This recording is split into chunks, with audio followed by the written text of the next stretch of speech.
Hello, j'espère que tu vas bien. Alors, je vais te donner de l'or ce soir.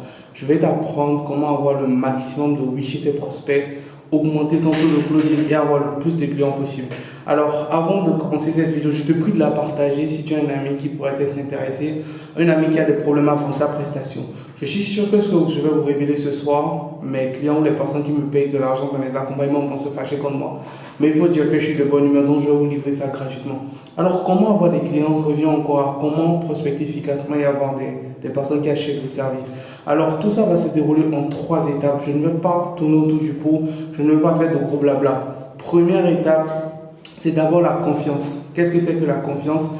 La plupart des personnes font une erreur. Quand ils veulent prospecter quelqu'un, ils se mettent qu'ils doivent gagner de l'argent en tête. Et le premier jour, ils commencent à poser des questions à la personne en mode: quelle est ton activité principale? Quels sont tes obstacles et tout? Ça ne marche plus. Pourquoi? Parce que regardez vous-même.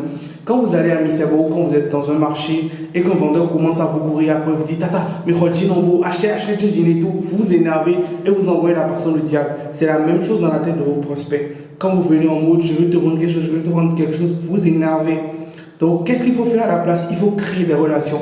Moi, je pose des questions comme: du coup, tu es sur Paris, dans quelle ville tu es actuellement? Genre, dans la conversation, quoi. Et moi, quelle est la façon dont j'entame la conversation? Je pars sur quelque chose que le prospect a fait ou sur ce que j'ai remarqué et je fais en mode félicitation.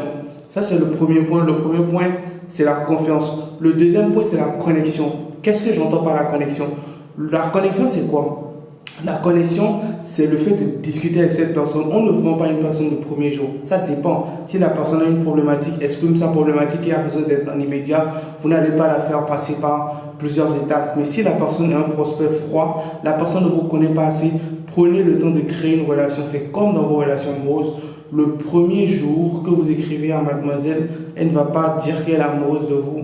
Il faut prendre le temps de bien faire les choses, prendre le temps de se connaître, prendre le temps de bien poser les bases pour avoir des résultats concluants. C'est la même chose avec vos prospects. Et la troisième étape, bien entendu, c'est l'autorité et la vente. Et quand vous avez eu la confiance de la personne, quand vous avez connecté avec la personne, la vente est plus facile. Pourquoi? Parce que la personne se dit que vous êtes déjà un ami, un proche. Et on a plus de facilité à acheter chez un ami, un proche qu'un étranger qui vient de nulle part. J'espère que ces astuces ont aidé et je pense que ça va t'aider à avoir plus de clients. Réfléchis bien, cogite par rapport à tout ce que j'ai dit et arrête d'assommer les personnes du premier jour. Arrête de demander aux personnes, arrête de dire aux personnes du premier jour: je crée des sites web. Est-ce que tu as des sites web à créer? Vous n'allez jamais vendre avec ces astuces et vous n'allez jamais vendre en collant vos liens sur tous les groupes ou bien en créant sur les groupes, pas Yumi, pas... Vous n'allez jamais vendre. Donc apprenez d'abord à créer la confiance, la connexion, l'autorité et la vente.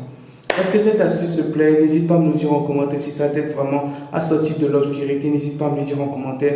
Et d'ici là, à très vite.